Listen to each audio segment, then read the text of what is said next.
Hello friends, आज हम topic discuss कर रहे हैं क्लास 12 से। और जो क्वेश्चन लिया है वो हमने इंटीग्रेशन चैप्टर से लिया है। एक बहुत ही क्लासिक और बेहतरीन क्वेश्चन है 6 मार्क्स का। ये बोर्ड एग्जाम में काफी बार आया हुआ है और आपको एग्जाम्पलर की बुक्स में भी मिल जाएगा। तो थोड़ा ध्यान से देखते हैं इसका कंसेप्ट। सबसे पहले ये मॉड फंक्शन वाला इंटीग्रेशन है। मॉड के बारे में थोड़ा जानना जरूरी है।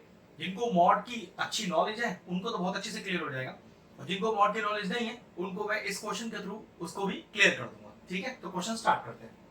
सबसे कह रहे हैं पहले कि -1 से 2 की लिमिट के बीच में mod x plus 1, mod x और मॉड x माइनस 1 का इंटीग्रेशन करना है। अब मॉड फंक्शन को डायरेक्टली सॉल्व नहीं किया जा सकता। मॉड फंक्शन को सॉल्व करने के लिए पहले इनका मॉड हटाना जरूरी है। सिंपल फंक्शन में इसको लेके आएंगे तब इंटीग्रेट करेंगे। लेकिन मॉड को सॉल्व करने का लॉजिक क्या है वो देखो। एक बेसिक कंसेप्ट बताता हूं। अगर कोई टर्म है मॉड x, तो याद रखना इससे हमेशा दो आंसर निकलेंगे आपके। वो क्या? या तो ये x पूरा हमेशा पॉजिटिव होगा या तो ये x हमेशा पूरा नेगेटिव होगा। सोच के देखिए कि वैल्यू पॉजिटिव है, ठीक है, तो ये भी गारंटी है कि ये जो x है हमेशा जीरो के बराबर और जीरो से बड़ा ही होगा। पक्की बात है, तभी पॉजिटिव कहलाएगा ना। लेकिन अगर वो वैल्यू नेगेटिव है तो गारंटीड है कि जो वैल्यू है वो हमेशा x की जीरो से छोटी होगी। भाई ये तो लॉजिक कंफर्म है कि अगर कोई पॉजिटिव वैल्यू देगा तो वैल्यू या तो जीरो हो सकती है या जीरो से बड़ी हो सकती है। लेकिन अगर नेगेटिव वैल्यू है तो पक्की बात वो जीरो से छोटी ही होगी। ये कंसेप्ट जानना आपका बहुत जरूरी है। इसी कंसेप्ट को यूज करते हुए तीनों मॉड वाले टर्म्स खोलेंगे और सॉल्व करेंगे। सबसे पहले क्या करना है, एक नंबर लाइन ड्रॉ करें। देखो ध्यान से बता रहा हूं, इस चीज को बहुत प्रॉपरली समझना। अगर एक क्वेश्चन का कंसेप्ट आपको समझ में आ गया तो समझ जाइए मॉड से कभी आपको परेशानी होगी ही नहीं। जो लिमिट दी हुई है -1 से 2, इन्हें सबसे पहले यहां प्लॉट कर दें, -1 और 2। अब आपको और लिमिट्स भी मिलने वाली है। वो मिलेंगी कैसे? जितने भी मॉड वाले आपको टर्म्स दिए हुए हैं उन्हें जीरो के बराबर रखिए और वहां से x की वैल्यू निकाल लीजिए, जिसे इस नंबर लाइन पर हम प्लॉट करेंगे। तो चलो पहली वैल्यू रखते हैं, x plus 1 is equal to 0। तो यहां से एक x की वैल्यू आ गई -1। -1 को प्लॉट करने का जरूरत नहीं है, ऑलरेडी जो लोअर लिमिट है वो -1 ही है। चलिए दूसरी वैल्यू x की रखिए जीरो के बराबर। तो यहां से डायरेक्टली क्या आ गया, x इज इक्वल टू 0। ठीक है, अभी उसको प्लॉट करता हूं। एक और रख लेते हैं, x minus 1 is equal to 0। यहां से क्या आ गया, x की वैल्यू +1। तो पक्की बात है -1 के बाद 0 आएगा, 0 के बाद 1 आएगा और फिर 2 आएगा। एक चीज तो पता चल गई कि हमारे पास ये जो -1 से 2 है ये कितने इंटरवल्स में डिवाइड होगा। देखो पहला इंटरवल -1 से 0 के लिए, दूसरा इंटरवल 0 से 1 के लिए और तीसरा इंटरवल 1 से 2 के लिए। और तीनों इंटरवल में हमारे तीनों मॉड वाले टर्म्स कैसा बिहेव करेंगे, बस वही हमें चेक करना है और वही हमारा आंसर भी होगा। देखो किस तरह से। सबसे पहले आपने बोला कि भाई मैंने जो इंटरवल लिया, ध्यान से देखिएगा, मैंने जो इंटरवल लिया वो लिया -1 से 0। और ये ब्रैकेट का भी ध्यान रखना है, ये ब्रैकेट हमेशा ओपन होने चाहिए। ओपन ब्रैकेट का मतलब ये है कि इन बाउंड्री वैल्यूज को आप यूज नहीं कर सकते। ठीक है, तो सबसे पहला आपने क्या लिया, x प्लस 1। तो आपको ये चेक करना है कि इंटरवल -1 से 0 पर ये पहला जो मॉड वाला टर्म है, अब मॉड लिखने का जरूरत नहीं है क्योंकि आप इसका मॉड खोल रहे हो। और अगर मॉड खुलेगा तो मैंने अभी बताया था या तो पॉजिटिव होगा या तो नेगेटिव होगा। तो मुझे ये चेक करना है कि मेरा ये मॉड वाला टर्म इस इंटरवल के बीच में पॉजिटिव है या नेगेटिव है। उसको चेक करने का तरीका देखो, -1 से 0 के बीच की कोई भी वैल्यू ले लो जो आपकी मर्जी हो। तो चलो हम ले लेते हैं माइनस का 0.5, और इस माइनस के 0.5 को यहां रख के देखिए। तो माइनस का 0.5 और +1, तो पक्की बात है एक पॉजिटिव वैल्यू ही आएगी। क्लियर हो गया? इसी इंटरवल के बीच में दूसरा टर्म भी रख के देखना है। रखा तो माइनस का 0.5 है ना, रखो माइनस का 0.5, तो पक्की बात है ये वैल्यू नेगेटिव ही आएगी। चलिए तीसरा इंटरवल रखिए, x माइनस 1, रखा तो वही वैल्यू है जो आपने ऊपर रखी थी। तो यहां से 0.5 माइनस का रखिए, माइनस का 0.5, तो माइनस का 0.5 माइनस का 1, वैल्यू फिर से नेगेटिव आएगी। ये है लॉजिक।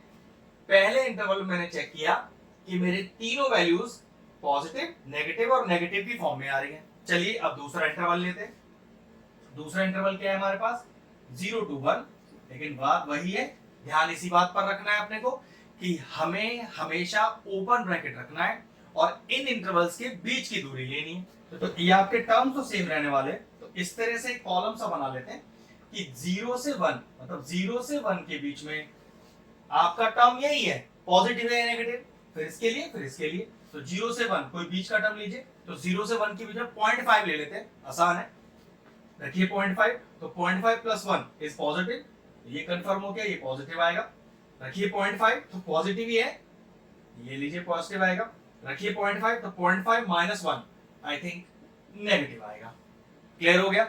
चलिए अब तीसरा इंटरवल भी लेते हैं। तीसरा इंटरवल क्या है अपने पास -1 से 2, इसके बीच की वैल्यू रखनी है, अभी बताया था, तो 1 से 2 के बीच का वैल्यू 1.5, चलिए रखिए 1.5 प्लस 1 मेरे ख्याल से पॉजिटिव आएगा, 1.5 ये तो पॉजिटिव आना ही आना है, 1.5 माइनस का 1 पक्की बात है, ये भी पॉजिटिव आएगा।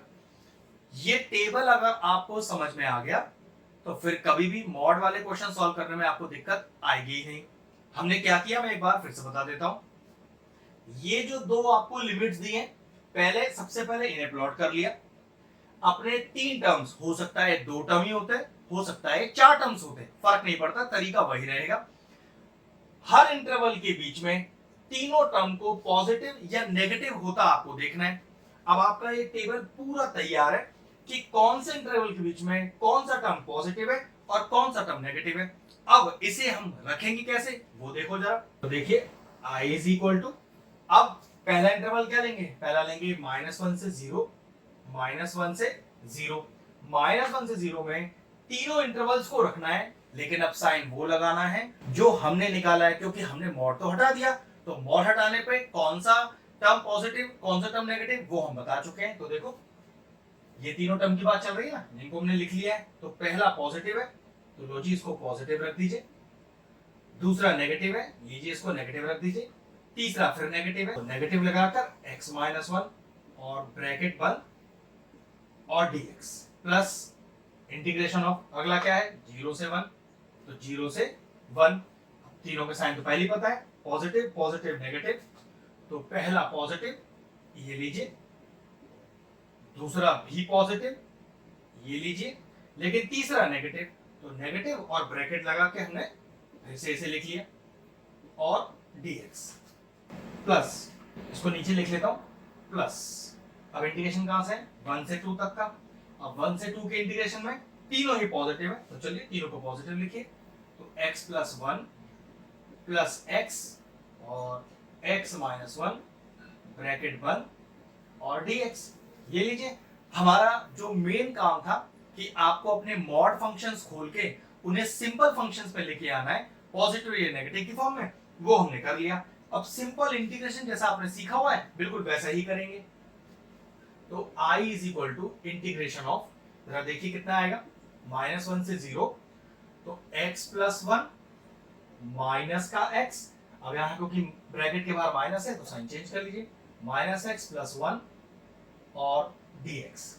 नेक्स्ट 0 से 1, 0 से 1 चलिए चेक करिए, पॉजिटिव पॉजिटिव नेगेटिव, तो x plus 1 plus x minus x plus 1 minus x plus 1 और dx, तो यहाँ एक प्लस लगा लीजिए, ठीक है, और प्लस 1 से 2, 1 से 2 खोलिए, तीनों ही प्लस है तो इस बार तो कोई दिक्कत ही नहीं है, तो x plus 1 plus x plus x minus 1 और dx, ये लीजिए। अब ये सॉल्व कर लेते हैं, i is equal to integration of -1 to 0, तो -x से प्लस x चला गया, कितना बचा, ये बचा 2 माइनस x dx। नेक्स्ट है 0 से 1, 0 से 1 कुछ कैंसिल हो रहा है, बिल्कुल हो रहा है, तो ये हो गया x प्लस 2 बचा, तो x प्लस 2 और dx। फिर नेक्स्ट है 1 से 2, ये कितना बचा, 1 से 1 चला गया और x प्लस x 3x और dx, तो i इज इक्वल टू, सबको सेपरेटली लिख लो पहले, 2 बाहर, इंटीग्रेशन -1 टू 0 1 dx माइनस का -1 टू 0 x dx यहाँ पर, plus integration of 0 to 1 x dx plus 2 बाहर, 0 to 1 1 dx प्लस 3 बाहर, integration of 1 to 2 x dx। ठीक है, अब इंटीग्रेशन करते हैं। ये अगला स्टेप देखिए, तो I इज इक्वल टू 2 बाहर 1 का इंटीग्रेशन x और लिमिट -1 से 0 माइनस x का इंटीग्रेशन x स्क्वायर अपॉन 2 और लिमिट -1 से 0 प्लस x का इंटीग्रेशन फिर से x स्क्वायर अपॉन 2 और लिमिट 0 से 1, फिर प्लस का 2 1 का इंटीग्रेशन x लिमिट 0 से 1, 3 बाहर है, x का इंटीग्रेशन x स्क्वायर अपॉन 2 और लिमिट 1 से 2। अब आगे सॉल्व करते हैं। तो I इज इक्वल टू 2 बाहर, अब लिमिट रखा कैसे जाता है, पहले अपर लिमिट माइनस फिर x में डाला जाता है लोअर लिमिट, फिर माइनस का 1/2 उसे बाहर कर लीजिए, पहले अपर लिमिट डालिए तो 0 का स्क्वायर माइनस फिर लोअर लिमिट डालिए -1 का स्क्वायर, फिर प्लस फिर 1/2 बाहर, फिर अपर लिमिट डालिए तो 1 का स्क्वायर माइनस लोअर लिमिट डालिए 0 का स्क्वायर प्लस का 2, फिर अपर लिमिट डालिए 1 माइनस फिर लोअर लिमिट डालिए फिर प्लस का 3/2, फिर अपर लिमिट डालिए तो 2 का स्क्वायर माइनस ऑफ फिर लोअर लिमिट डालिए 1 का स्क्वायर। ठीक है, फिर अगला स्टेप देखते हैं। तो I इज इक्वल टू 2, ये हो गया प्लस का 1 माइनस का हाफ, ये हो गया माइनस और फिर ये हो गया 1 तो माइनस का 1, फिर प्लस का हाफ, फिर ब्रैकेट ये हो गया 1, फिर प्लस का 2, फिर ये ब्रैकेट के अंदर 1 प्लस 3/2 और ब्रैकेट के अंदर हो गया 4 - 1। नेक्स्ट स्टेप देखिए, I इज इक्वल टू ये हो गया 2, ये हो गया प्लस का 1/2, ये हो गया प्लस का 1/2, ये हो गया प्लस का 2 और वो देखो कितना हो गया 3/2 और 4 - 1 इज 3। अगला स्टेप देखो, तो I is equal to half plus half is 1, 1 + 2 + 2 is 5 plus ये कितना हो गया 9/2, ये एलसीएम लेके सॉल्व कर लीजिए तो कितना आ गया 5 to the 10 + 9 इज 19 और 0.2। तो ये लीजिए जो इंटीग्रेशन हमारा था उसका जो फाइनल आंसर आया वो है 19/2। ऐसे क्वेश्चनों की शानदार प्रैक्टिस कीजिएगा और इस तरह के आप मॉड वाले क्वेश्चन कर सकते हो सकता है अच्छी प्रैक्टिस करने से आपको और बेहतर समझ में आ जाए। और इस तरह के और इंटरेस्टिंग वीडियोस देखना चाहते हैं तो हमारे चैनल की प्लेलिस्ट में जाएं। क्लास 12 के हर चैप्टर के तकरीबन सारे इंपॉर्टेंट क्वेश्चंस के वीडियोस बने हुए हैं, आप जाके वीडियो चेक कर सकते हैं। ये क्वेश्चन फिनिश हुआ, वीडियो फिनिश करते हैं।